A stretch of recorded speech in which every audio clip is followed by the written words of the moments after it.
ഇത്തവണത്തെ ജയില് കണ്ടന്റുകളുടെ പെരുമഴയാണ്. കാരണം ബദ്ധശത്രുക്കളാണ് ജയിലില് പ്രവേശിച്ചിരിക്കുന്നത്. അവര് തമ്മിൽ അത്ര വലിയ സീനൊന്നുമില്ല. പിന്നെ അവരുടെ ജയിൽവാസം മോഡറേറ്റ് ചെയ്യുന്നത് ബദ്ധശത്രുവായിട്ടുള്ള ക്യാപ്റ്റൻ ജിൻഡോയാണ്. അതിൽ തന്നെ ജാസ്മിൻ്റെതായ ചില ടിപ്പിക്കൽ വെറുപ്പിക്കൽ സാധനങ്ങളും ഉണ്ടായിരുന്നു, രസകരമായതും ഉണ്ടായിരുന്നു. വെറുപ്പിച്ചതിൽ നിന്ന് തന്നെ നമുക്ക് ആദ്യം തുടങ്ങാം. ജിൻഡോ ഫുഡ് കൊടുക്കാൻ പോയ ഗ്യാപ്പില് ജാസ്മിൻ ഗബ്രിയെ കെട്ടിപ്പിടിച്ചു. അത്രയ്ക്ക് നിക്കപ്പുറതി ഇല്ലെങ്കിലും ഗബ്രിയും കൂടി അതിനകത്തേക്ക് വലിച്ചു കെട്ടി അവിടെ ഇടാൻ മേലായിരുന്നു എന്ന് തോന്നിപ്പോയി. ജയിലഴികളിലൂടെ ഈ പ്രണേതാക്കൾ ഹഗ് ചെയ്യുന്നുണ്ട്. ഇവര് ഹഗ് ചെയ്യുമ്പോൾ ഈ ഹഗ് കണ്ട് ജിൻഡോ ട്രിഗർ ആവുമെന്നാണ് ഈ രണ്ടെണ്ണം കരുതിക്കൊണ്ടിരിക്കുന്നത്. അവര് തോണ്ടാത്തിടത്തോളം കാലം ജിൻഡോ ട്രിഗർ ആവില്ല എന്ന് ഈ മണ്ടന്മാർക്ക് അറിയത്തുമില്ല. ആദ്യം ഗബ്രിയെ കെട്ടിപ്പിടിച്ചപ്പോ ജാസ്മിൻ പറയുന്നുണ്ട്, ഇടയ്ക്ക് കയറി നിന്നിട്ടൊന്നും ഒത്തില്ലല്ലോ എന്ന്. രണ്ടും കൂടി കെട്ടിപ്പിടിക്കുവോ എന്ത് ചെയ്താലും ജിൻഡോയ്ക്ക് ഒരു ചുക്കുമില്ല. ഈ സ്റ്റേറ്റ്മെന്റിനെയാണ് ജിൻഡോ എതിർത്തത്. നീ എന്തിനാ അങ്ങനെ ചോദിച്ചേ എന്നാണ് ജിൻഡോ ചോദിച്ചത്. ഇത് ലാലേട്ടൻ എന്തായാലും ചോദിക്കണം, കാരണം ബിഗ് ബോസിന്റെ നിയമങ്ങൾക്ക് എതിരാണ്. ജാസ്മിനെ വീണ്ടും എയറിലേക്ക് പറത്തി വിടണം എല്ലാ ആഴ്ചത്തെയും പോലെ. അതാവുമ്പം ഇങ്ങനെയുള്ള തോന്നിവാസം കാണിക്കുന്നതിന് മുമ്പ് 2 തവണ ചിന്തിക്കും ഈ മുല്ലപ്പൂമോള.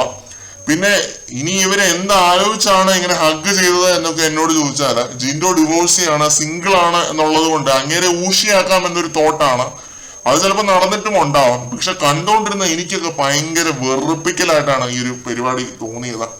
ആ നോറേനെ ഇറക്കി വിട്ടിട്ട് ഗബ്രിയെ കയറ്റിക്കൂടെ എന്ന് തോന്നിപ്പോയി. കാരണം നോറ അത്യാവശ്യം നന്നായി പെർഫോം ചെയ്ത ഒരാഴ്ചയാണ് ഈ കഴിഞ്ഞ ആഴ്ച. പിന്നെ ഒരുമിച്ച് ഒരു തവണയും കൂടി ജയിലിൽ കിടക്കുമ്പോൾ ഇവരുടെ കുത്തിക്കഴുപ്പ് അവസാനിക്കുമെങ്കിൽ അതങ്ങ് അവസാനിക്കട്ടെ എന്ന് ഓർത്തുപോയി. അമ്മാതിരി വെറുപ്പിക്കലായിരുന്നു ഈ ഒരു സീനൊക്കെ. അമ്മാതിരി പട്ടിഷോ എന്ന് പറഞ്ഞ ഇങ്ങനെ ഒരു പട്ടിഷോ ഞാൻ കണ്ടിട്ടില്ല.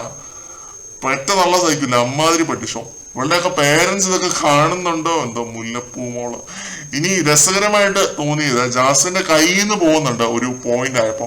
അവിടെ എത്തിയപ്പോ കാര്യങ്ങള് കുറച്ച് രസമാവാൻ തുടങ്ങി. 2 എണ്ണം അടിച്ച് 4 കാലിൽ നിൽക്കുന്ന ഓരോ അണ്ണന്മാര് പറയുന്ന പോലത്തെ ഡയലോഗുകള്. ഞാൻ തമാശക്ക് പറയുമല്ല, അത്രയ്ക്ക് ബോധമില്ലാതെയാണ് ഒരു പോയിന്റില് ജാസ്മിൻ സംസാരിച്ചത് ജിൻഡോയോടൊക്കെ. അത് ഈ ഒരു 12 മണി സമയമാണ്. ജിൻഡോയെ വായിൽ പഠിച്ചതൊക്കെ ജാസ്മിൻ വിളിക്കുന്നുണ്ട്. ഷൊട്ടയോ ലൊട്ടയോ അങ്ങനെ എന്തൊക്കെയോ വിളിക്കുന്നുണ്ട്. അതിനൊക്കെ ജിൻഡോയുടെ തഗ്ഗുകളുമുണ്ട് പ്രോപ്പറായിട്ട്. അതും കൂടി ആവുമ്പോ ഗാലറി പൂരപ്പറമ്പാവുന്നുണ്ട്. എല്ലാരും കൂടി ആകെ ചിരിച്ച് അട്ടഹസിച്ച് മറിയുന്നുണ്ട് അവിടെ കിടന്നിട്ട്. ചിരിച്ച് വയറുവേദന എടുക്കുന്ന മാതിരി വിറ്റുകളായിരുന്നു. ഋഷി, അഭിഷേക്, സായി, സിബിൻ, ജാനു എല്ലാരും ഉണ്ട് ഉറക്കമില്ലാതെ.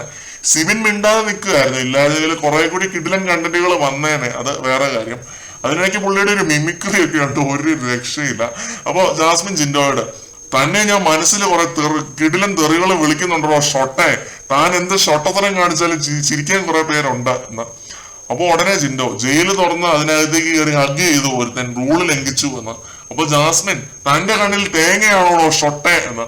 അപ്പൊ ജിൻഡോ, ശിക്ഷ കൊടുക്കണം ബിഗ് ബോസ്, ശിക്ഷ കൊടുക്കണം. ജാസ്മിൻ, ശിക്ഷ അല്ലടോ ശിക്ഷ. എന്തോന്നാ ശിക്ഷ? അപ്പൊ ഉടനെ ജിൻഡോ, നീ ബോഡി പിത്തക്കാളി. ചിരിച്ച് പണി തീർന്നു ഇവരുടെ ഈ വിറ്റുകൾ കേട്ടിട്ട്. പക്ഷെ എന്നിരുന്നാലും ഒരു തെറ്റ് ചെയ്തിട്ട് അത് അക്സെപ്റ്റ് ചെയ്യാതെ വേറുള്ളവരെ ഷൊട്ട എന്ന് വിളിക്കുന്നത് വലിയ മാസൊന്നും അല്ല ജാസ്മിനെ. അയാൾ ഒരു രീതിയിലുള്ള പ്രൊവോക്കിങ്ങിന് അവിടെ നിന്നിട്ടില്ല.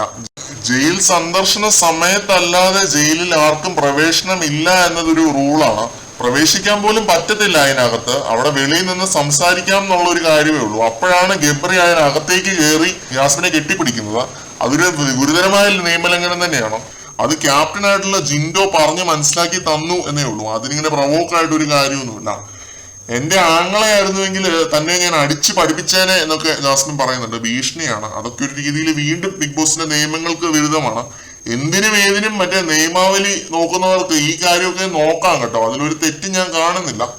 എന്തായാലും ഈ ആഴ്ചത്തെ ജയിൽ കണ്ടന്റുകളുടെ ചാകരയാണ്, ഒരു രക്ഷയില്ല. രാത്രി കുറച്ചു നേരം കൂടി ഇരുന്നാൽ കുറെ കൂടി കണ്ടന്റുകൾ കിട്ടും. മറ്റൊരു ലൈവ് അപ്ഡേറ്റുമായിട്ട് നമുക്ക് വീണ്ടും കാണാം.